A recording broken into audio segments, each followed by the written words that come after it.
back. You're listening to Across the Border. This is our Prophecy Reality Edition. And because prophecy is history in advance, we also like to delve into history. It confirms our prophecy. And in this segment, it's going to take probably years to finish this one. It's quite a lengthy thing, so I hope you're really interested in history. Now, I've read this book twice myself, and now I'm reading it for the third time on the air to you. And the name of this book is The History of Protestantism by James A. Wiley, and we're in Volume 1, Book 1, and Chapter 4. Let me jump right over there and we'll dive right in. The Papacy, from Gregory 7 to Boniface 8. We come now to the last great struggle. There lacked one grade of power to complete and crown this stupendous fabric of dominion. The spiritual supremacy was achieved in the 7th century. The temporal sovereignty was attained in the 8th. It wanted only that the pontifical supremacy, sometimes, although improperly, styled the temporal supremacy, to make the Pope supreme over kings, as he had already become over peoples and bishops, and to vest in him a jurisdiction that has not its like on earth, a jurisdiction that is unique inasmuch as it arrogates all power, absorbs all rights, and spurns all limits, destined, before terminating its career, to crush beneath its iron foot thrones and nations, and making an ambition as astute as Lucifer's, with a dissimulation as profound. This power advanced at first with noiseless steps, and stole upon the world as night steals upon it. But as it neared the goal, its strides grew longer and swifter, till at last it vaulted over the throne of monarchs into the seat of God.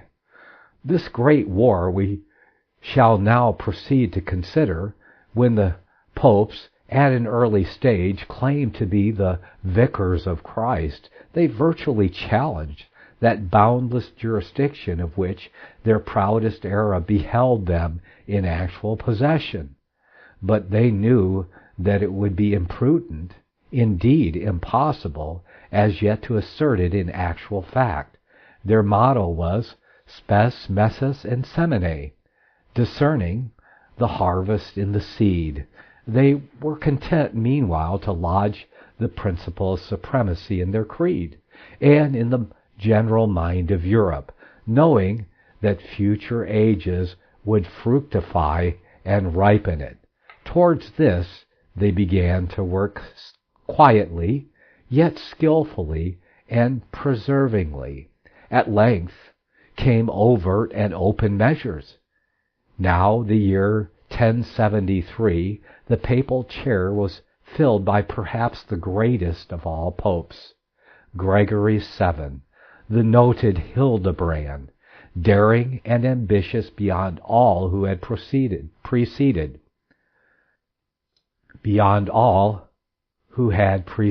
and beyond most of those who have followed him on the papal throne.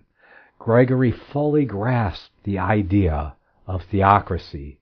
He held that the reign of the Pope was but another name for the reign of God, and he resolved never to rest till that idea had been realized in the subjection of all authority and power, spiritual and temporal, to the chair of Peter. When he drew out, says Janus, the whole system of papal omnipotence in the 27th thesis in his Dictatus, these theses were partly mere repetitions or corollaries of the Isidorian decretals. Partly he and his friends sought to give them the appearance of tradition and antiquity by new fictions. We may take the following as samples. The 11th maxim says, the Pope's name is the chief name in the world. The 12th teaches that it is lawful for him to depose emperors, and the 18th affirms that his decision is to be withstood by none. But he alone may annul those of all men. The 19th declares that he can be judged by no one.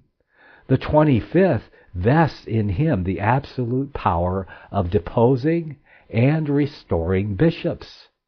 And the 27th, the power of annulling the allegiance of subjects. Such was the gage that Gregory flung down to the kings and nations of the world. We say of the world, for the pontifical supremacy embraced all who dwell upon the earth. Now began the war between the mitre and the empire. Gregory's object in this war was being to wrest from the emperors the power of appointing the bishops and the clergy generally, and to assume into his own sole and irresponsible hands the whole of that intellectual and spiritual machinery by which Christendom was governed.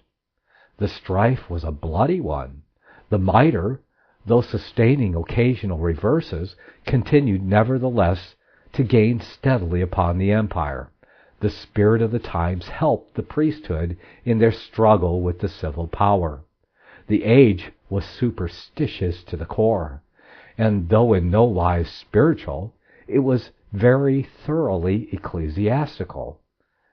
The Crusades, too, broke the spirit and drained the wealth of princes, while the growing power and augmenting riches of the clergy cast the balance ever more and more against the state.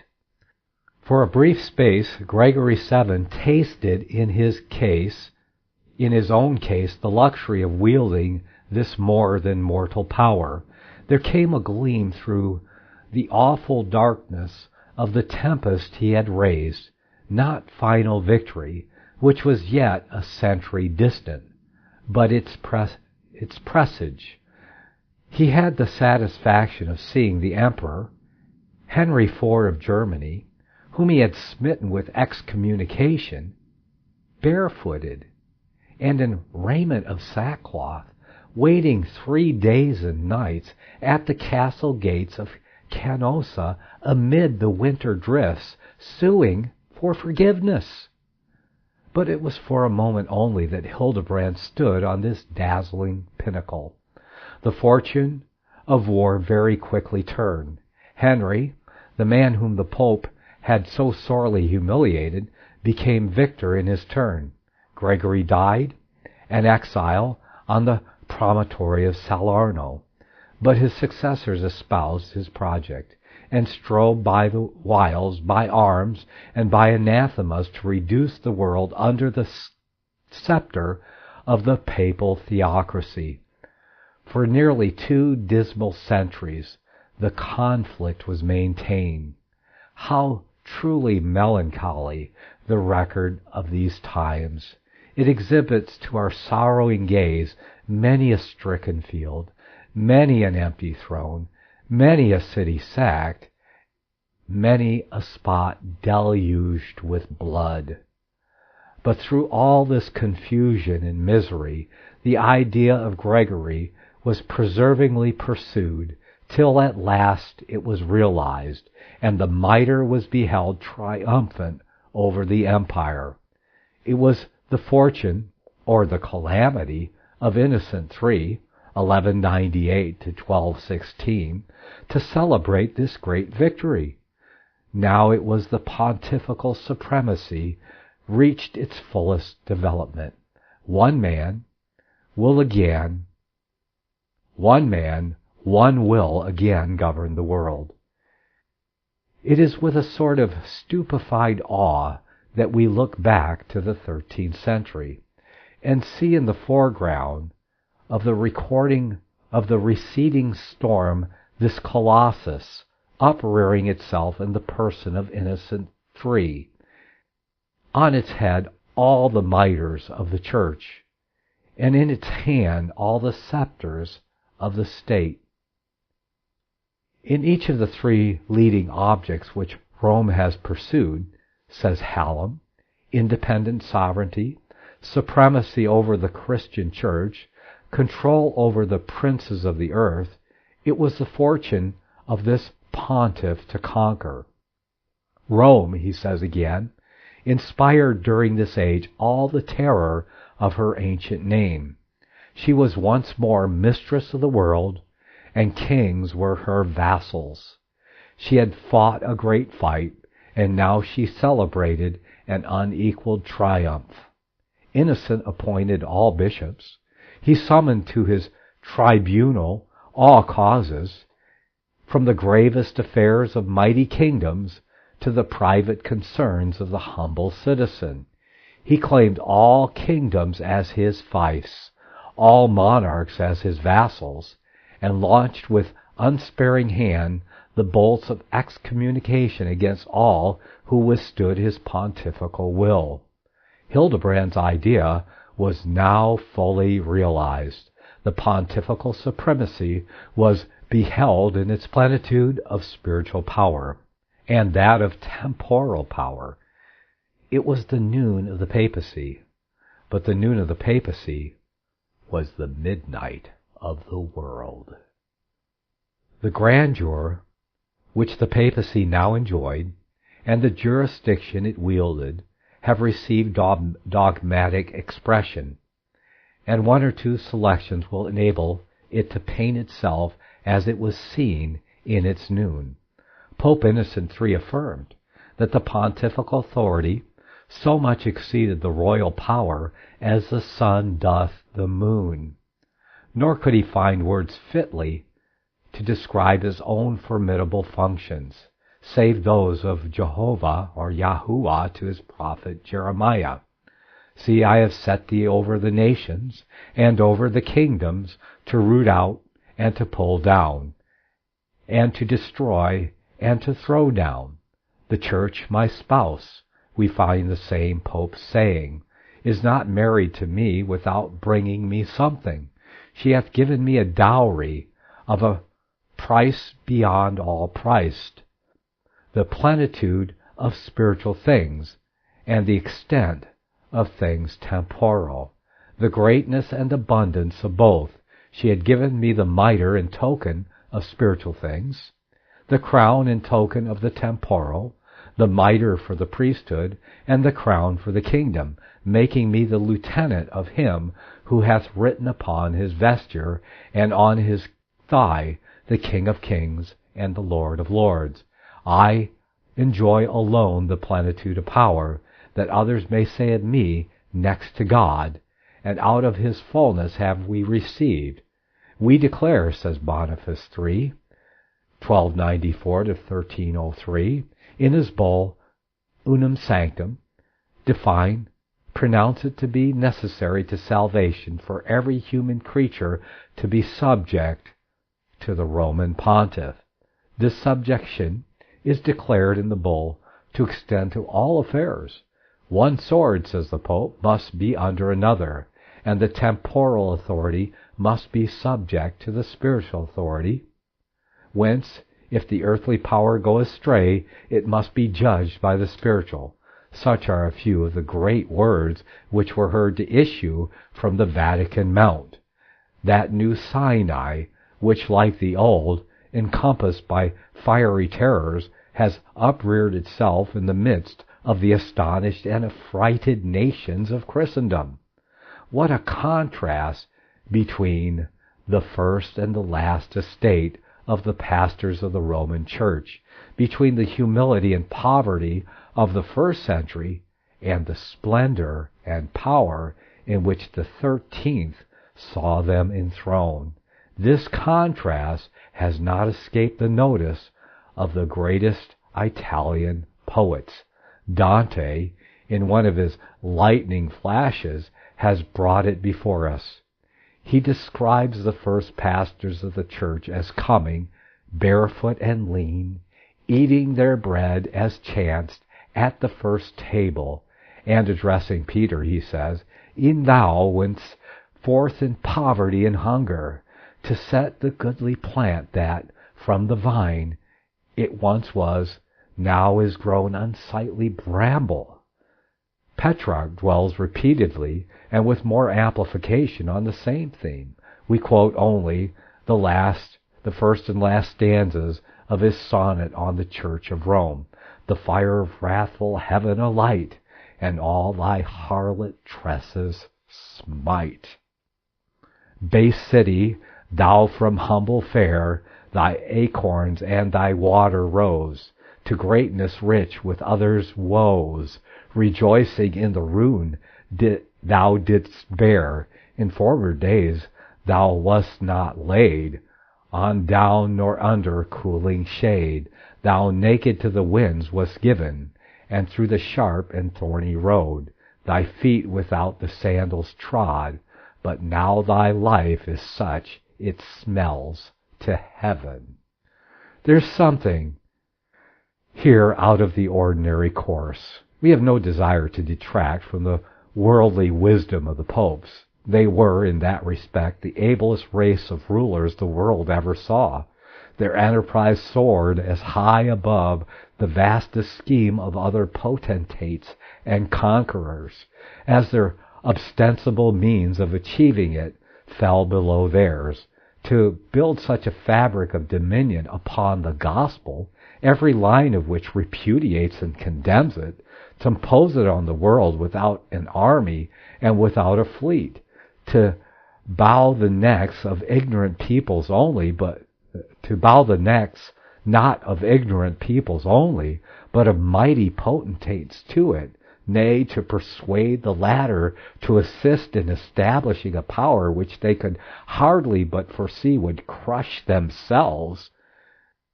To pursue this scheme through a succession of centuries without once meeting any serious check or repulse.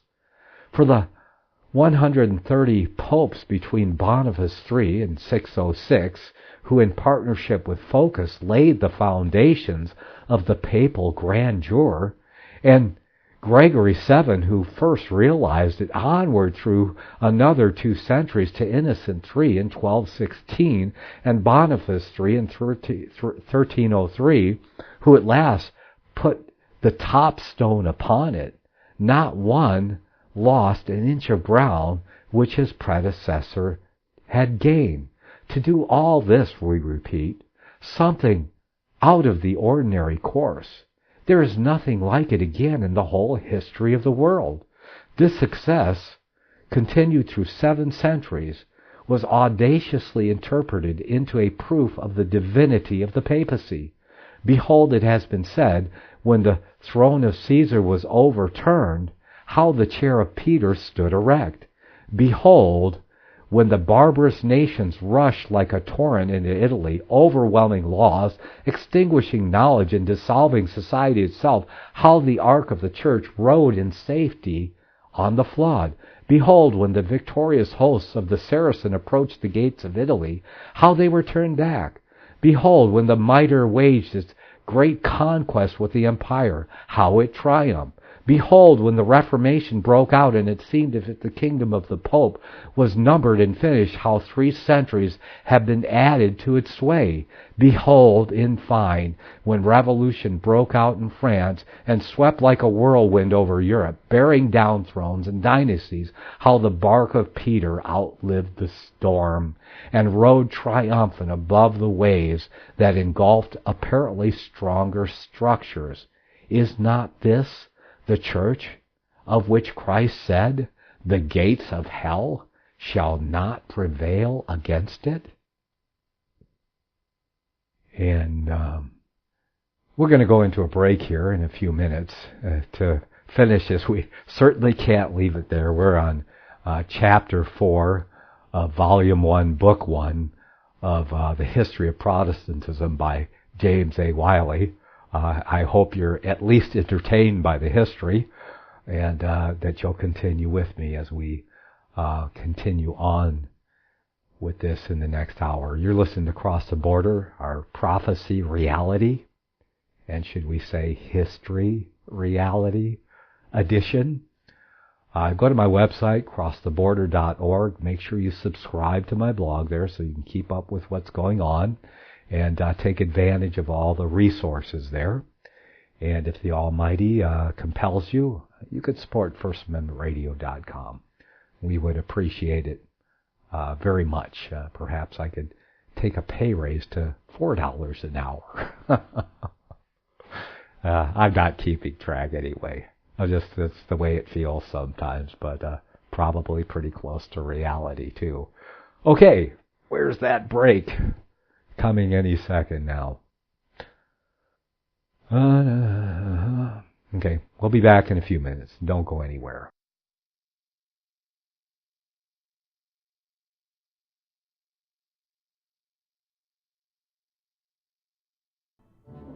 The book of Revelation says, the spirit of prophecy is the testimony of Jesus Christ. This is at the very heart of FirstAmendmentRadio.com. In that spirit, we have created the Prophecy Reality News app for all of your mobile devices, streaming First Amendment Radio 24 hours a day, 7 days a week. Available for your Apple, Android device, and smartphone, absolutely free. Get the Prophecy Reality News app installed today so you can listen to First Amendment Radio wherever you are. The Prophecy Reality News app. Get it now.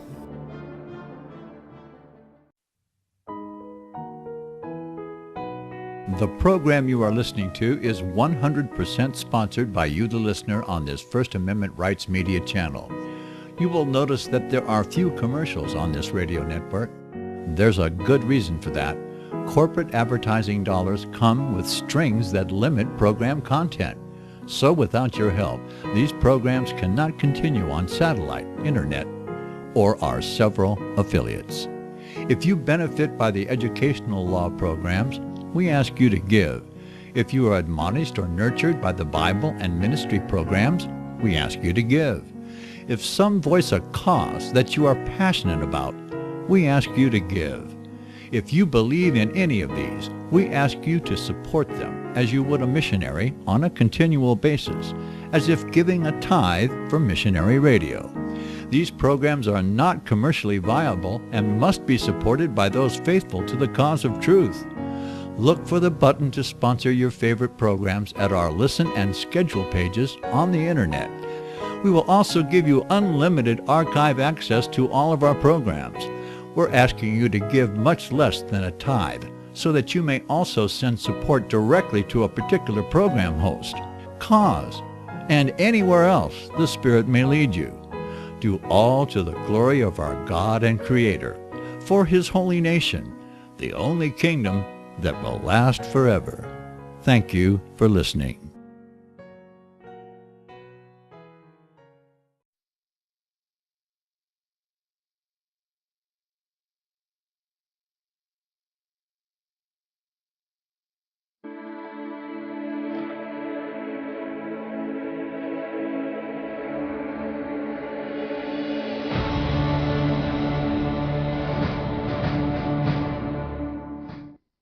Welcome back. You're listening to Across the Border, our Prophecy Reality edition.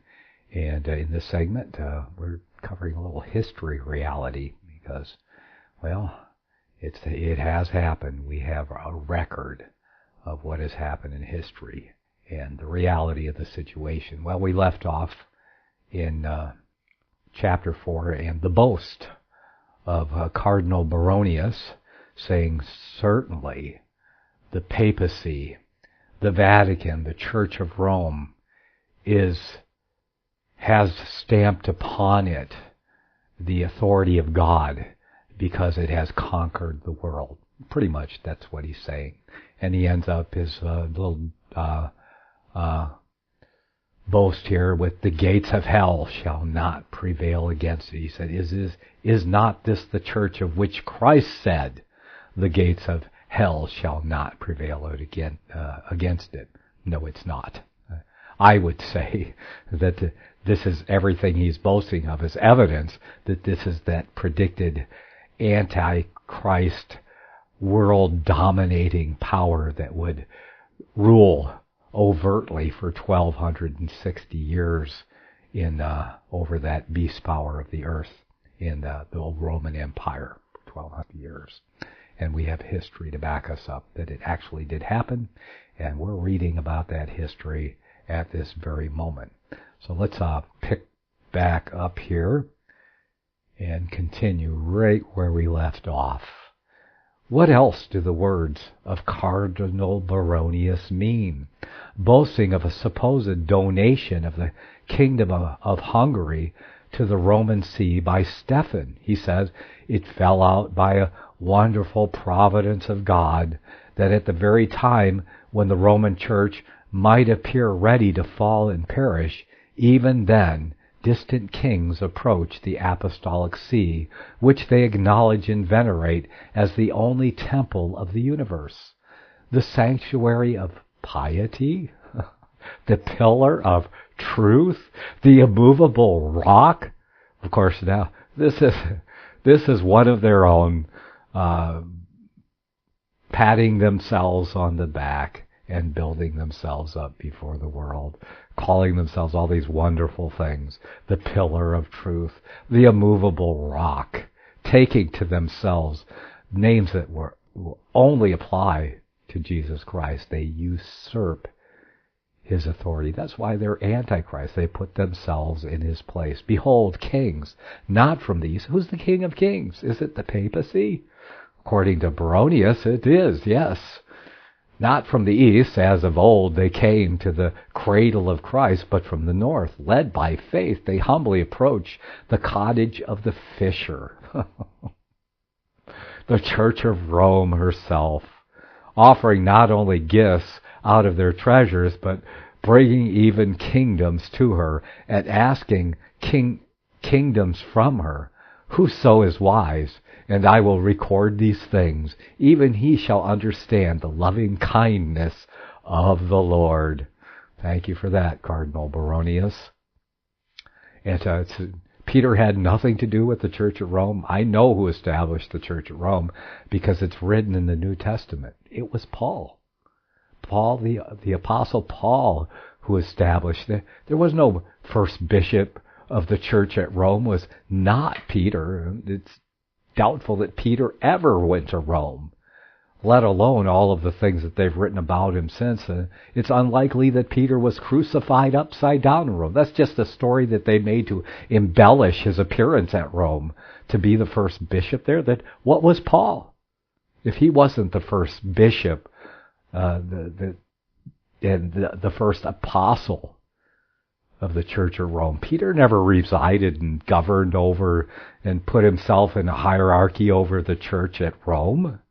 There's no evidence of that whatsoever. But let's get back to our history here with after the audacious statement of this Cardinal Baronius.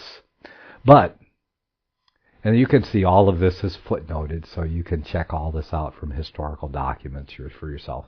You know, some of our best evidence of that the papacy is the seat of the Antichrist comes from their own writings. Yeah, that's true. Continuing on here. But the success of the papacy, when closely examined, is not as surprising as it looks. It cannot be justly pronounced legitimate or fairly won. Rome has ever been swimming with the tide. The evils and passions of society, which a true benefactress would have made it her business to cure, at least to alleviate, Rome has studied rather to foster into strength, that she might be borne to power on the foul current which she herself had created.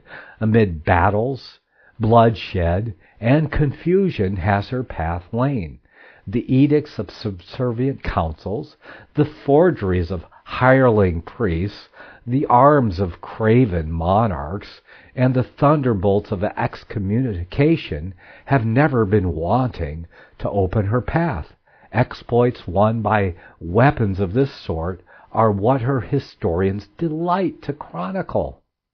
These are the victories that constitute her glory. And then there remains yet another and great deduction from the apparent grandeur of her success, in that, after all, it is the success of only a few, a caste, the clergy. For although during her early career the Roman Church rendered certain important services to society, of which it will delight us to make mention in fitting place, when she grew to maturity and was able to develop her real genius, it was felt and acknowledged by all that her principles implied the ruin of all interests save her own, and that there was room in the world for none but herself. In her march, as shown in history down to the 16th century, is ever onwards. It is not less true that behind on her path lie the wrecks of nations and the ashes of literature, of liberty, and of civilization.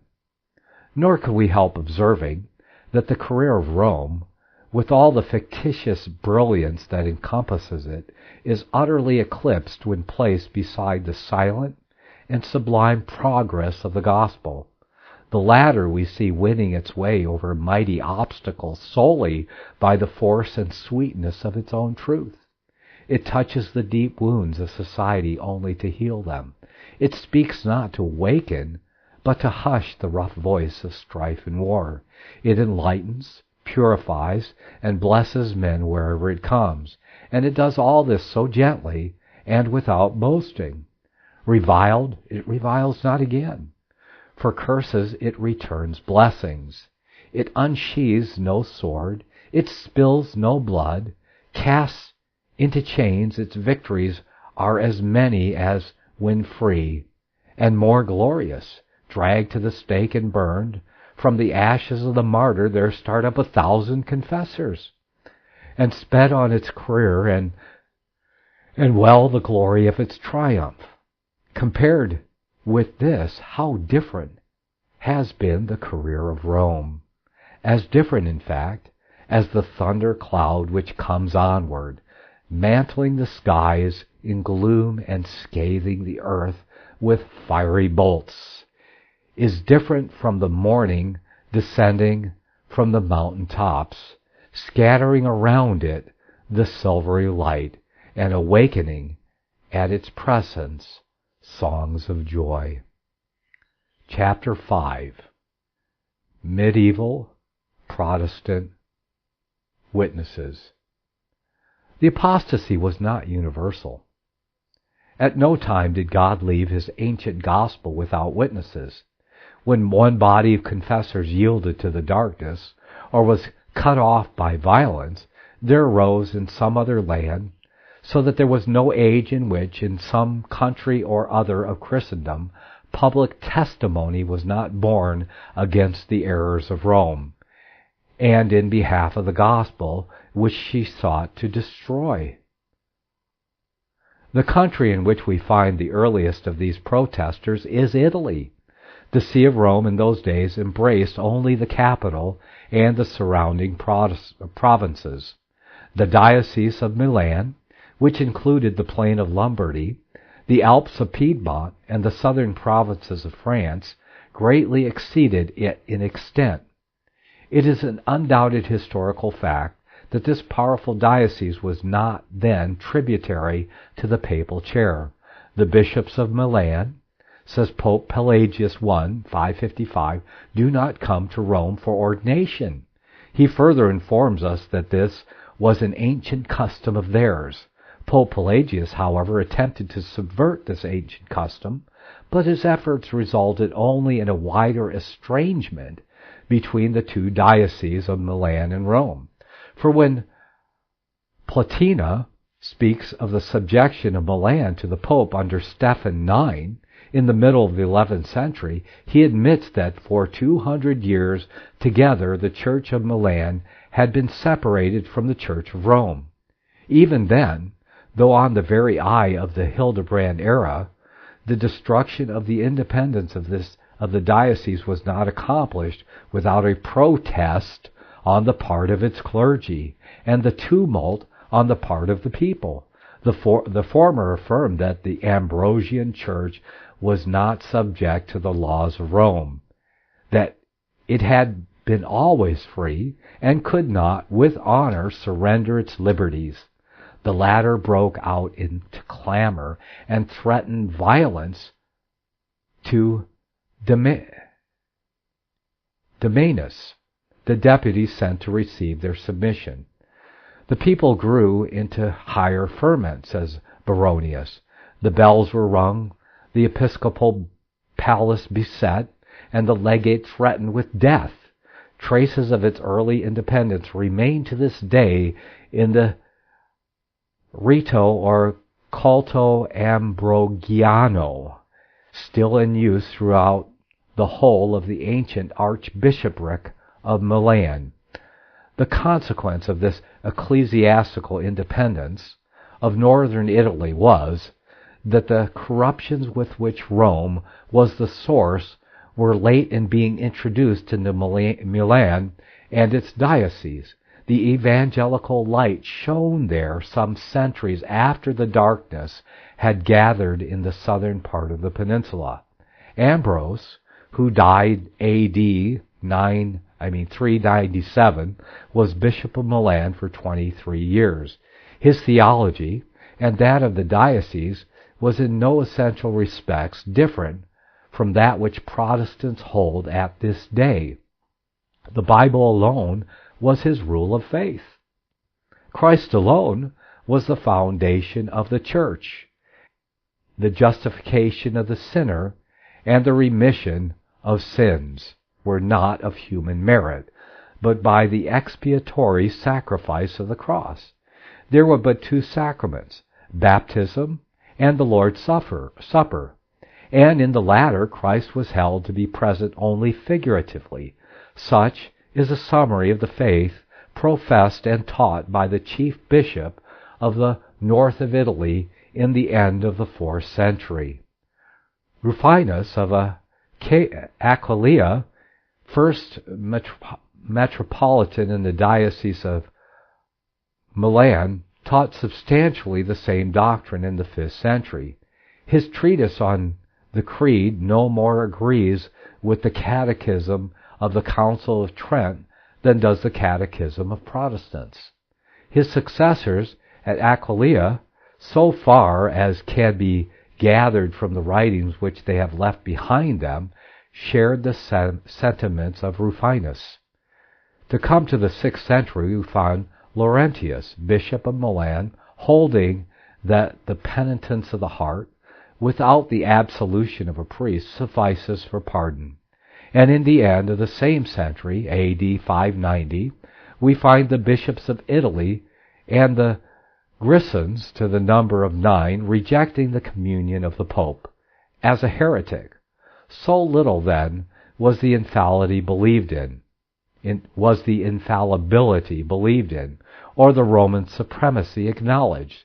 In the 7th century, we find Mansuetus, Bishop of Milan, declaring that the whole faith of the Church is contained in the Apostles' Creed, from which it is evident that he did not regard as necessary to salvation the additions which Rome had then began to make, and the many she had since appended to the apostolic doctrine. The Ambrosian liturgy, which, as we have said, continues to be used in the Diocese of Milan, is a monument to the comparative purity of the faith and worship of the early churches of Lombardy. In the 8th century, we find Paulinus, Bishop of Aquileia, declaring that we feed upon the divine nature of Jesus Christ, which cannot be said but only with respect to believers, and must be understood metaphorically. Thus manifest it is that he rejected the corporeal mandacation of the Church of Rome, and I believe he's referring to transubstantiation there. He also warns men against approaching God through any other mediator or advocate than Jesus Christ, affirming that he alone was conceived without sin, that he is the only Redeemer, that he is the one foundation of the church. If anyone, says Alex, will take the pains to examine the opinions of this bishop, we will find it a hard thing not to take notice that he denies what the Church of Rome affirms with relation to all these articles, and that he affirms what the Church of Rome denies.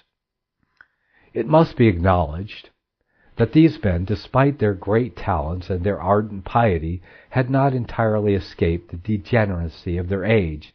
The light that was in them was partly mixed with darkness. Even the great Ambrose was touched with a veneration for relics, and a weakness for other superstitions of his times. But as regards the cardinal doctrines of salvation, the faith of these men was essentially Protestant, and stood out in bold antagonism to the leading principles of the Roman Creed, and as such, with more or less of clearness, must be held to have been the profession of the pastors over whom they presided, and the churches they ruled and taught were numerous and widely planted. They flourished in the towns and villages which dot the vast plain that stretches like a garden for 200 miles along the foot of the Alps.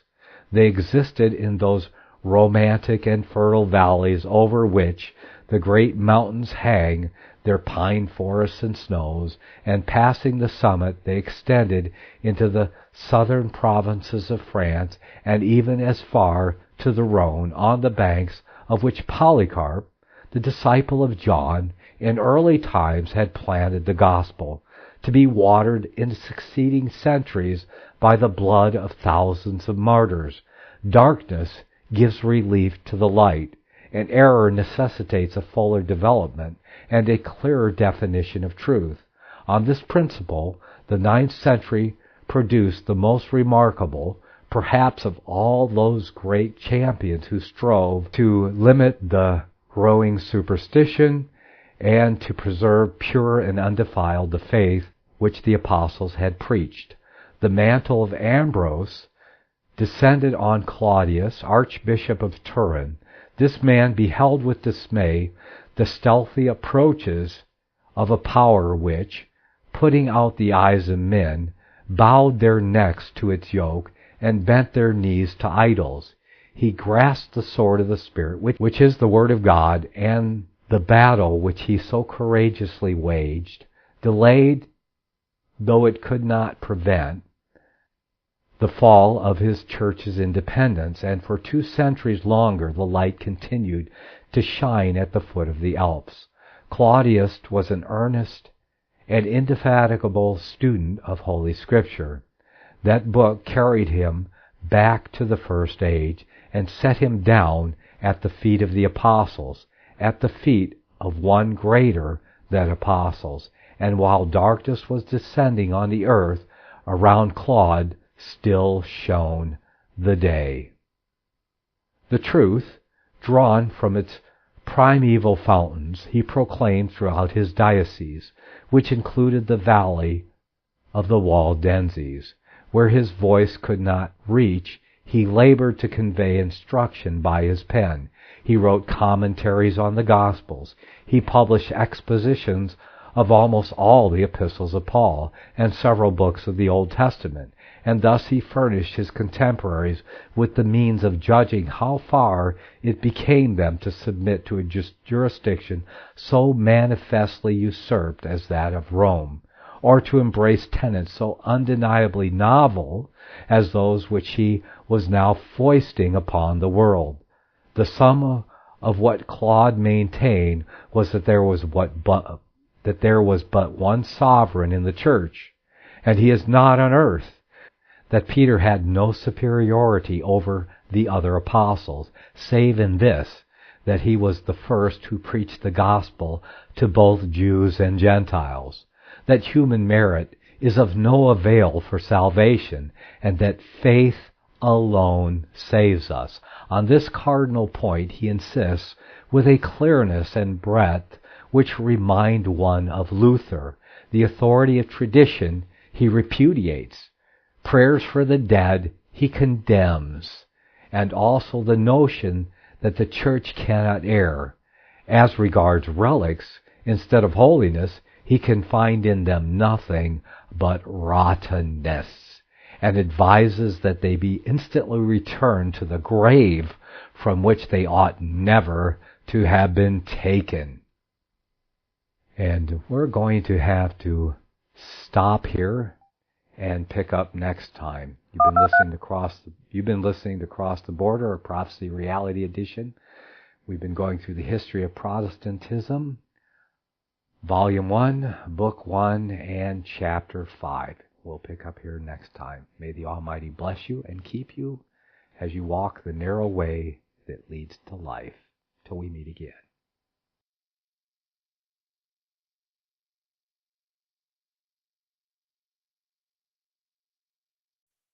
Visit crosstheborder.org, CROSS, crosstheborder.org, to get your print, EPUB, or PDF version of the book, The Rapture Will Be Canceled. That's crosstheborder.org. I know you all want answers, and believe me, so do I, and I'll do my best to get them. Despite Nicolas Cage's promise to do his best to get left behind rapture answers for us, don't hold your breath. Not everyone believes Left Behind is true prophecy. Some may even regard as conspiratorial the mainstream re-release of the Left Behind movie with actor Nicolas Cage portraying the main character as an attempt to further reinforce in the minds of all this perception of false prophecy in order to condition the masses for the play about to begin. If you want true Bible prophecy answers, get the book, The Rapture Will Be Canceled. The author exposes the Latin rapture origin, the 7-year tribulation deception, true Bible revelation of Daniel's 70 weeks, the abomination of desolation, the restrainer, America in the Revelation, the image of the beast and the mark of the beast, and the truth about God's chosen people, and so much more about Bible prophecy. This book will shatter the Left Behind paradigm of future events. Get the book, The Rapture Will Be Canceled.